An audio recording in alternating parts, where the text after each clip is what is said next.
Speaker.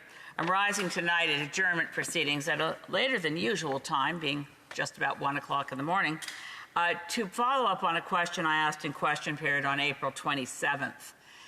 Just before Earth Day, the Government of Canada approved a massive nature-destroying project, a controversial one that's been fought by British Columbians since 2013 when it was first put forward. It's called the Roberts Bank expansion, and I asked the Honourable Member for Transportation how it could be justified that with the opposition of and the clarity with which the environmental impact assessment found itself, and this is very rare when you get such strong language from an environmental assessment review, that there would be significant and irreversible adverse effects that threaten the survival of a number of species. And yet still, as the Minister of Transportation explained, the project was approved because they had 370 binding conditions, and somehow this devastating project was going to be magically purified through their conditions. I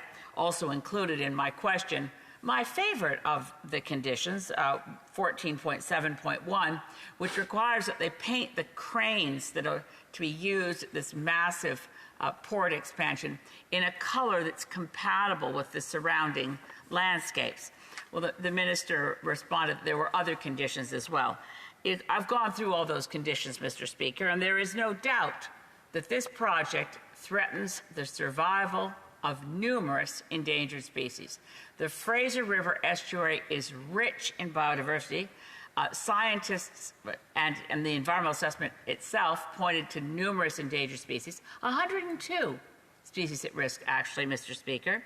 And the findings of the environmental impact assessment were so strong that many people did not think the Government of Canada would approve this project. The Minister of Transportation, in response to my question that day, April 27th, said, and I don't think the Minister of Transportation knew what an obscene and grotesque thing it was he was saying, because I don't think that the ministerial level actually read the environmental assessment report to know how bad this thing is. It's a $3.5 billion project, and it's going to add $3 billion in added GDP. So what are a few species when you really come down to it?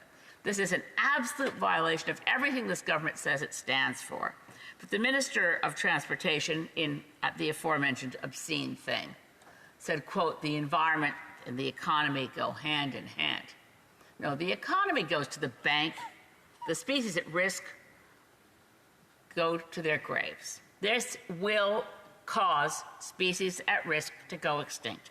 I'll use, besides the very endangered southern resident killer whales, besides the endangered salmon, so many species. I want to mention one in particular because it's so clear that you can't move it to somewhere else. One of their conditions says, well, we're going to find places in mudflats to create more food for this particular species. It's the western sandpiper, Mr. Speaker. It has a very interesting, almost kind of hairy tongue that manages to get into something called biofilm and gets all its nutrients from that. Over 3.5 million western sandpipers, so it doesn't look like it could be endangered, that's the whole global population, stop at some point every single year on Roberts Bank. And the biofilm is specific to that area. You can't move it around. Experts say you can't move this bird around. So endangered species mean nothing to this government when their eyes are flashing with dollar signs. Parliamentary Secretary to the Minister of Employment. Mr. Speaker, I'd like to thank the Member of Parliament for Saanich Gulf Islands for her questions regarding the Roberts Bank Terminal 2 project. Le réseau de transport de Canada est essentiel. Il permet de transporter environ 1,2 milliard de dollars de marchandises par an entre le Canada et les marchés internationaux. However, congestion is a major problem on Canada's west coast because there is no redundancy in the system. Recent supply chain disruptions like floods, fires, and pandemics have shown the results of insufficient transportation capacity, higher prices, lower business competitiveness, and ports congested with vessels and containers. Port backlogs affect the entire supply chain. This hurts all Canadians, including families who need to pay for more goods, businesses whose deliveries are often late, and local communities who must cope with vessels at anchor. Les congestions deviendront plus fréquentes. The conditions will become more frequent if we refuse to build new transportation infrastructure. That includes new container handling infrastructure necessary to support Canadians, including millions of new residents that we plan to welcome in our country in the next decades. Expected to increase the Port of Vancouver's ability to handle containers by about 50%, addressing critical container handling capacity issues while also helping Canadian businesses gain access to growing international markets. In addition, Robert Bank to Terminal 2 is expected to support more than 1,500 jobs at the terminal, potentially 15,000 jobs off the terminal, and countless more jobs across the country in manufacturing, retail, and agriculture. Le gouvernement de Canada prend ses responsabilités. The Canadian government takes its responsibilities seriously when it comes to the environment. A positive environmental assessment is based on the scientific data collected by an independent evaluator and also consultation with local and Indigenous groups. So there are 370 legally binding conditions to protect the environment, including for southern resident killer whales. The Vancouver-Fraser Port Authority will be required to ensure that the project does not increase underwater vessel noise in the Salish Sea, an important part of minimizing disruptions to the whales.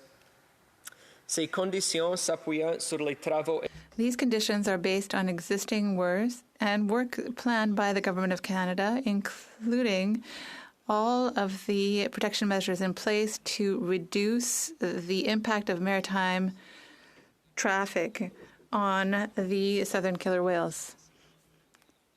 The $552 million will be devoted to protecting the species that could be affected by this important work. The other conditions that have been imposed on the administration are about 100 measures aimed at protecting local fauna and aimed at developing and implementing an adaptive management approach to mitigate the impact on migratory birds.